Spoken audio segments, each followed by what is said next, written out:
भगवान होते भी हैं या नहीं?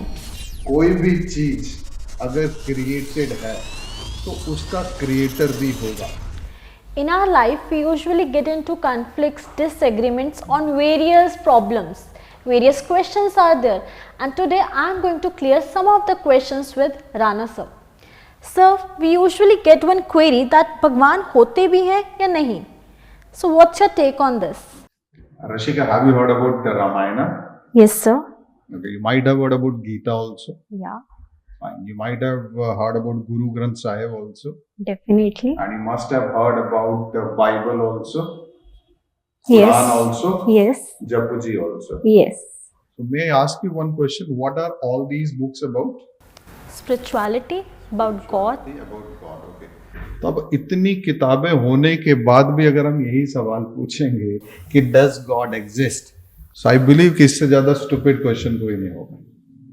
क्योंकि जब इतने एविडेंसेस पड़े हुए हैं और फिर भी आज का पढ़ा लिखा आदमी यही पूछ रहा है कि डज गॉड एग्जिस्ट, तो या तो वो नालायक है या बेवकूफ है या अपने आप को बहुत ज्यादा समझदार समझता है। और ये क्लैरिटी रहनी चाहिए आदमी को कि जो भी अपने आप को बहुत ज्यादा समझदार समझता है और इतने रेफरेंसेस अवेलेबल होने के बाद भी आज भी उसका वही क्वेश्चन है कि डज गॉड एग्जिस्ट, तो ये डिक्लेयर कर देना चाहिए कि ऐसा आदमी बेवकूफ होता है। कोई भी चीज अगर क्रिएटेड है तो उसका क्रिएटर भी होगा। तुम अपने आसपास नजर घुमा के देखो, जितना कुछ भी है उसको किसी ने बनाया है। तो जब तुम हो और ये पूरी प्रकृति है तो इसको भी तो बनाने वाला कोई होगा, और उसी का नाम क्या है? भगवान। सर ठीक है, बट बनाने वाला फिर एक ही तो होगा। जब भगवान एक ही आप कह रहे हो तो फिर इतनी सारी बुक्स क्यों? मतलब कि अलग अलग भगवान है, और भगवान तो मैंने हमेशा सुना है कि एक ही गोलगप्पे खाएं? यस। यहाँ पे उसको गोलगप्पे बोलते हैं, मुंबई में उसको क्या बोलते हैं? उसको पानीपुरी बोलते हैं। बंगाल में उसको क्या बोलते हैं? पुचका बोलते हैं। ठीक है, नाम तो गोलगप्पा तो वही है, लेकिन अलग ज्योग्राफी में जब तुम चले जाते हो, अलग कल्चर में चले जाते हो, तो नाम भी बदल जाता है। तो अगर भगवान है और मैं उसको भगवान बोल रहा हूं, कोई उसको अल्लाह बोल रहा है, कोई उसको जीसस बोल रहा है, तो उसमें आपत्ति क्या है? तुम्हारे जो कल्चरल फूड्स होते हैं उसमें आज चावल को एक जगह चावल बोला जाता है, एक जगह भात बोला जाता है, एक जगह रोटी बोला जा रहा है, एक जगह चपाती बोला जा रहा है, एक जगह फुल्का बोला जा रहा है। ये नाम तुमको एक्सेप्टेड है, यहां तुम्हारी बुद्धि काम नहीं करती। लेकिन भगवान अगर एक है तो उसके हजारों नाम क्यों हैं, हजारों रूप क्यों हैं? होंगे क्योंकि अलग अलग जगह के लोग हैं, अलग अलग रूप में उसको वो मानते हैं। और गॉड एक निराकार है, वो किसी भी आकार किसी भी रूप में आ सकता है। सर आपने गोलगप्पे की बात करी, तो गोलगप्पा तो अगर मैं यहाँ खाऊं या कहीं और खाऊं तो एटलीस्ट मुझे टेस्ट तो सेम ही आएगा। तो फिर रिचुअल्स अलग अलग क्यों? सबके अलग अलग कर्मकांड बिल्कुल अलग होंगे, क्योंकि हर ज्योग्राफी के हिसाब से, हर कल्चर के हिसाब से हमारी हर चीज बदलती है। हमारे कपड़े बदल जाते हैं, हमारा भोजन बदल जाता है, हमारे शादी के रीति रिवाज बदल जाते हैं। इसी तरह जब हम भगवान को पूजते हैं या उसको मानते हैं तो उसके मानने के तरीके बदलते हैं, लेकिन सोर्स सबका एक ही होगा। इसलिए जो कोई भी भगवान तक पहुंचता है वो एंड में एक ही बात बोलता है कि एक ही है। तो मेरा ऐसा मानना है कि अगर हम लोग वाकई ही इस टॉपिक में इंटरेस्टेड हो तो ये पूछने की जगह कि does God really exist, your question should be कि व्हाट इज गॉड? भगवान है क्या? उसको पाया कैसे जा सकता है? ये थोड़ा ज्यादा रेलेवेंट क्वेश्चन। और इसका सीधा आंसर है कि जो सारी किताबें मैंने अभी जिक्र किया, भैया गीता पढ़ो, तुमको पता चल जाएगा कैसे पाया जाता है। रामायण पढ़ो, तुमको पता चल जाएगा भगवान क्या है। गुरु ग्रंथ साहिब को पढ़ो, नानक जी की वाणी को पढ़ो, तुमको पता चलेगा भगवान क्या है। तुम बाइबल को पढ़ो, तुम कुरान को पढ़ो, तब तो तुमको मालूम होगा। ये सारी किताबें हैं, तुम इसको पढ़ोगे नहीं और इंटेलेक्चुअल क्वेश्चंस पूछोगे। मैं तो ऐसा बोलता हूँ, इंटेलेक्चुअल खुजली होती है आदमी की, वो उसको शांत करना चाहता है, अपने आप को इंटेलिजेंट प्रिटेंड करना चाहता है, तो बड़ा शानदार क्वेश्चन लेके आता है, does God really exist? It's stupid question. भगवान क्या है ये सवाल हो सकता है, और उसको कैसे पाया जाता है ये भी सवाल हो सकता है। उसका आंसर यही है कि वो मैं तुमको नहीं बताऊंगा या किसी और से पूछने की आवश्यकता नहीं है। पहले तुम अपनी खोज तो चालू करो, और उस खोज के लिए तुमको करना कुछ नहीं है। ये जो किताबों के मैंने नाम लिए हैं इनका थोड़ा अध्ययन करो, स्टडी करो, तुमको मालूम चल जाएगा क्या है। क्योंकि जब मैंने पूछा रामायण, गीता, कुरान, बाइबल, तुम नाम जानती हो और हम सब इसके नाम को जानते हैं, बट बहुत कम लोग हैं जो इसको पढ़ते हैं, और जो पढ़ेंगे उनको इन सवालों के जवाब देंगे। Sir, as you are saying God is one, I agree. But does, spirituality and religion, they are also same or no? देखो, इसको ऐसे समझो कि धर्म और स्पिरिचुअलिटी, धर्म तब तक आध्यात्मिक है जब तक उसमें कट्टरवादता ना आ जाए। जब आदमी फैनेटिक हो जाता है, कट्टर हो जाता है, तो सिर्फ रिलीजियस रहता है, यानी कि जो उसका सिंबल है, जिसको वो मानता है, उसका फेथ सिर्फ उसके प्रति है, उसके हिसाब से यही सब कुछ है, बाकी बेकार है। Right now he is a religious person who is following the particular practice which has been given to him by the religion in which he is born. जिस धर्म में वो पैदा हुआ, उसने जो उसको चिन्ह दिए, जो उसको प्रैक्टिसेस दी, वो उस पूरी शिद्दत से उनको फॉलो कर रहा है। लेकिन अब उसमें क्या आ चुकी है, कट्टर हो चुका है, वो फनाटिक हो चुका है, तो अब वो अध्यात्म से दूर हो गया। लेकिन जब तक कट्टर नहीं होगा तो हर रिलीजन स्पिरिचुअल होता है, लेकिन जब किसी रिलीजन के अंदर कट्टरवादता आ जाती है तो स्पिरिचुअलिटी से दूर हो जाता है। सिंपल लैंग्वेज में हम इसको ऐसे भी कह सकते हैं कि भाई रिलीजियस आदमी स्पिरिचुअल हो ये आवश्यक नहीं है, लेकिन जो स्पिरिचुअल आदमी होता है वो रिलीजियस भी होता है। राइट, तो मेरा ऐसा मानना है कि धर्म बना ही आध्यात्म को समझने के लिए है, लेकिन जब हम इसको पकड़ लेते हैं, जकड़ लेते हैं और ऐसा मानने लगते हैं कि सिर्फ यही है और कुछ नहीं है और बाकी सब बेकार है, तो फिर वो पॉल्यूशन हो जाती है रिलीजन की, वो अध्यात्म से दूर चला जाता है। तो जब तक धर्म की फॉर्म में है, प्योरिटी की फॉर्म में है, फ्लेक्सिबिलिटी की फॉर्म में है, अध्ययन के फॉर्म में है, उसको सीख किया जा रहा है, एक सीकर की नजर से उसमें हम लोग भीतर प्रवेश कर रहे हैं, तब तक वो आध्यात्मिक है, सेम है। जब नहीं है तो फिर रिलीजन अलग हो जाता है और स्पिरिचुअलिटी अलग हो जाती है, हालांकि मैं दोनों को एक ही नजर से देखता हूँ। Okay sir, do you follow these babas? आजकल बहुत सारे बाबाज, स्पिरिचुअल बाबाज आई वुड से, बहुत ज़्यादा दिख रहे हैं, so do you follow them?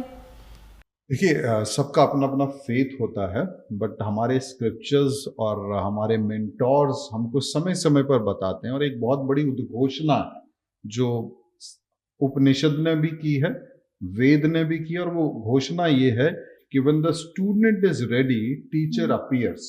That means जब एक विद्यार्थी तैयार हो जाता है तो टीचर आ जाता है। लेकिन आजकल प्रॉब्लम क्या है, विद्यार्थी तैयार है या नहीं है, रेडीमेड टीचर्स अवेलेबल हैं, वो आपको बुला रहे हैं कि हमारे पास आओ, हमारा नाम लो, हम तुम्हारा कल्याण करेंगे। अब यहाँ पर एक डाउट जरूर आता है कि वो सही है या जो इन बुक्स में लिखा है वो सही है। और मेरा ऐसा मानना है कि जो वेद में लिखा है, जो उपनिषद में लिखा है, जो गीता में लिखा है, जो रामायण में लिखा है, वो सही है। तो उसमें मैं मानता हूं कि जब आप अपनी तैयारी करते हैं तो समय समय पर आपका मार्गदर्शन करने के लिए व्यक्ति आते हैं। वो आपके माँ बाप भी हो सकते हैं, वो आपका कोई स्पिरिचुअल गुरु भी हो सकता है। तो मानना चाहिए, नहीं मानना चाहिए, आई हैव नो कमांडमेंट्स, सबका अपना टेक होगा इसमें। अगर आपकी कोई इनर कॉल है, किसी को लेकर आपको ऐसा फील होता है कि ये व्यक्ति मुझे समझा सकते हैं, इन व्यक्ति के पास जाकर मुझे ज्ञान की प्राप्ति होती है, या मुझे उन सवालों के जवाब मिलते हैं जो मुझे परेशान कर रहे हैं, और उसका जीवन का आचरण आपको प्रेरित करता है, उसकी शिक्षा आपको आकर्षित करती है, तो आप जा सकते हैं। लेकिन हाँ, इस तरह के लोगों से जरूर बच के रहें जो चमत्कार का दावा करते हैं, क्योंकि प्रॉब्लम क्या है कि आपको स्पिरिचुअल गुरु नहीं चाहिए, आपको चाहिए एक ऐसा बाबा जो चमत्कार करे और आपके सारे दुखों को दूर करे। तो आप स्पिरिचुअल गुरु की तलाश में होते ही नहीं हो, आप एक ऐसे व्यक्ति की तलाश में होते हो जो आपको रातों रात अमीर बना दे, आपके बेटे को नौकरी लगा दे, आपकी बेटी का घर अच्छे से बसा दे, और अगर आपके बिजनेस में कोई प्रॉब्लम आ रही है तो उसको दूर कर दे, या आपके भविष्य को जो है बता दे कि बेटा तेरे साथ ये होने वाला। अगर ऐसा कोई बाबा मिल गया तो आप उसको दंडवत प्रणाम करेंगे। लेकिन अगर कोई बताएगा कि बेटा तुझे ये करना है, तुझे ये करना है, तेरे में ये कमियां हैं, इसको तू सुधार, तो वो बहुत कम लोगों को प्रेरित करता है। तो अगर वो आपके ऊपर है, आपका कितना विकास हुआ है, उसी हिसाब से आप बाबा को भी ढूंढोगे। बट बी केयरफुल, क्योंकि बाजार है, और अध्यात्म का भी एक बहुत बड़ा बाजार है, धर्म का भी एक बहुत बड़ा बाजार है, और जब बाजार में चीज बिकती है तो उसका एक ही टारगेट होता है, प्रॉफिट। तो उसमें आप लोगों को थोड़ा सचेत रहना चाहिए, बुद्धिमानी से तय करना चाहिए कि आपको ये अपनाना है या नहीं अपनाना है। सर, मैंने अक्सर देखा है कि जो स्पिरिचुअल बाबाज होते हैं, जो गुरु होते हैं, ये अपनी फैमिली को छोड़ देते हैं। So does this spirituality says कि आपको इस छोड़ देना चाहिए अपनी फैमिली को? देखो, पहले तो आई डोंट अग्री कि छोड़ देते हैं। मैक्सिमम का आप देखोगे कि सब अपने परिवार के साथ मस्त रहते हैं। और रही बात की स्पिरिचुअलिटी क्या ये बोलती है कि आपको अपना परिवार छोड़ देना चाहिए या नहीं छोड़ना चाहिए, तो देखिए स्पिरिचुअलिटी में दो लाइनेज होती हैं। एक गृहस्थ की होती है जिसमें आदमी अपने परिवार के साथ ही रहता है, लेकिन वो जीवन को उसी तरह से जीता है जिस तरह से उसको जीना चाहिए। अगर हम रामकृष्ण परमहंस की बात करें तो परिवार में थे, राइट। इसी तरह हम और भी बहुत से लोगों के उदाहरण ले सकते हैं। प्रभु राम का भी जन्म हुआ तो पूरे परिवार में रहे, श्री कृष्ण भी रहे तो पूरे परिवार में रहे। लेकिन इसके साथ बहुत से योगी हैं जो हिमालयाज में रहे, तो उनकी लाइनें अलग थी। वो ब्रह्मचर्य यानी कि वो सेलिबेसी में रहे और उन्होंने गृहस्थ आश्रम को नहीं अपनाया। दोनों अलग अलग लाइनेज हैं, दोनों का अपना एक टारगेट रहता है, दोनों को ही निर्वाण चाहिए, दोनों को ही मोक्ष चाहिए, दोनों ही जीवन को समझना चाहते हैं और दोनों अलग अलग लाइनेज है। लेकिन मैं ये नहीं मानता कि स्पिरिचुअलिटी ये कह रही है कि आप घर को छोड़ दो। वो भी एक मार्ग है, जिनके लिए बना है वो उसको चुनते होंगे, उसके अपने चैलेंजेस हैं, और जो गृहस्थ आश्रम को चुनते हैं उनके अपने एक चैलेंजेस हैं। बट हाँ, ये जरूर है कि जब आप एक फैमिली लाइफ को जीते हो तो जो चैलेंजेस आप फेस करते हो, आई बिलीव वो चैलेंजेस एक जो परिवार को छोड़कर रह रहा है उससे कंपैरेटिवली ज्यादा होते हैं। ज्यादा क्या रहते हैं कि आपको डे टू डे लाइफ में इमोशनल चैलेंजेस मिलेंगे। आप उन सारी इमोशंस को फेस करोगे, चाहे वो एंगर है, चाहे वो फ्रस्ट्रेशन है, चाहे वो जेलसी है, चाहे वो लस्ट है, लव है, ये सब आपके आसपास घूमेगा। आपको अपने परिवार की रनिंग के लिए पैसा भी अर्न करना होगा। आपके बच्चे होंगे, नेचुरली उनके साथ आपकी अटैचमेंट भी होगी, उनकी फैमिली की सेटलमेंट के बारे में भी आपको सोचना होगा। तो पूरी एक साइकिल में आप घूमोगे। लेकिन जब हम बात करते हैं कि एक व्यक्ति जिसने अपना वैवाहिक जीवन शुरू नहीं किया, संन्यास ले लिया, तो उसके भी चैलेंजेस हैं। उसको अपने खाने की व्यवस्था का सोचना है, उसको एक अकेलापन रहेगा उसका सोचना है। लेकिन वो इन सारे टर्मोइल जो एक गृहस्थ आश्रम में व्यक्ति को मिलते हैं, शायद वो उसको नहीं मिलेंगे। तो दोनों अलग लाइनेज हैं, लेकिन ऐसा नहीं है कि स्पिरिचुअलिटी ये बोलती है कि आप अपना परिवार छोड़ दो। ये लोगों का एक गलत अंडरस्टैंडिंग है, एक मिथ है, ऐसा नहीं होता। It's our call basically. हाँ, आप जैसे चाहें अध्यात्म आप पूरा घर में रहकर भी फॉलो कर सकते हैं। ये वे ऑफ लिविंग है, ऐसा जरूरी नहीं है कि आपको परिवार छोड़ो। Sir, as we have talked about so many things, so do you want to give particular message to all the audience?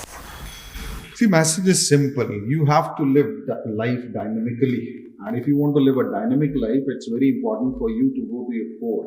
अगर आप अपने जीवन को डायनामिज्म के साथ जीना चाहते हैं तो आपको अपने रूट्स और कोर में जाना होगा। स्पिरिचुअलिटी आपका कोर है। To understand God is your responsibility. मेरा ऐसा मानना है कि आप भगवान पर विश्वास करते हैं, उससे ज्यादा आवश्यक ये है कि आप भगवान को जानते हैं। लेकिन जानने के लिए पहले मानना पड़ेगा। तो ये मानिए कि कोई है जिसने तुम्हें क्रिएट किया है। अब वो कौन है, इसको जानने का प्रयास आप ही को करना है। कैसे जानना, उसके लिए सब कुछ अवेलेबल है आपके पास। उसके लिए कोई आपको बहुत एनलाइटेंड आदमी की आवश्यकता नहीं है। अगर आप गीता को उठाकर भी पढ़ें, 18 चैप्टर्स हैं टोटल, और अगर आप उसको बहुत स्लो भी पढ़ते हैं तो I believe with in a period of 3 to 6 months आप उसको पढ़ सकते हैं। Majority of your questions would be answer, ज्यादातर सवालों के जवाब मिलेंगे। रामायण को पढ़िए, आपको पता चलेगा भगवान कौन है। गुरु ग्रंथ साहिब को पढ़िए, आपको पता चलेगा भगवान कौन है। बाइबल को पढ़िए, आपको पता चलेगा भगवान कौन है। कुरान को पढ़िए, आपको पता चलेगा भगवान कौन है। So my message is very simple कि इसको बहुत ज्यादा मतलब कॉम्प्लिकेटेड इश्यूज मत बनाओ, डिबेटेबल इशू बनाने की आवश्यकता नहीं है। इसको पढ़ो और सीख करो, क्योंकि अगर आप सीख करोगे तो जानोगे, और जानोगे तो क्लैरिटी होगी। किसी को कंपेल नहीं करोगे मानने के लिए, लेकिन अगर सिर्फ मानोगे और जानोगे नहीं तो तुम दूसरे को मनाने की कोशिश करोगे, वो एक तरह से कंपल्शन हो जाता है। So try to understand and seek. तो सीकिंग आवश्यक है। पूरी लाइफ आप अपना गॉड का सीकर बनिए। Seek God, seek yourself and seek life. Thank you so much sir for clearing each and every doubt. Thank you Harshita, thank you. Well friends, मेरे तो बहुत सारे डाउट्स क्लियर हो गए हैं एंड आई होप आप सब के भी बहुत सारे डाउट्स आज क्लियर हुए होंगे। तो अगर आपको ये वीडियो पसंद आई है, do share, do like and do comment. इसी के साथ हम मिलेंगे अगले वीडियो में ऐसे बहुत सारे क्वेश्चंस के साथ।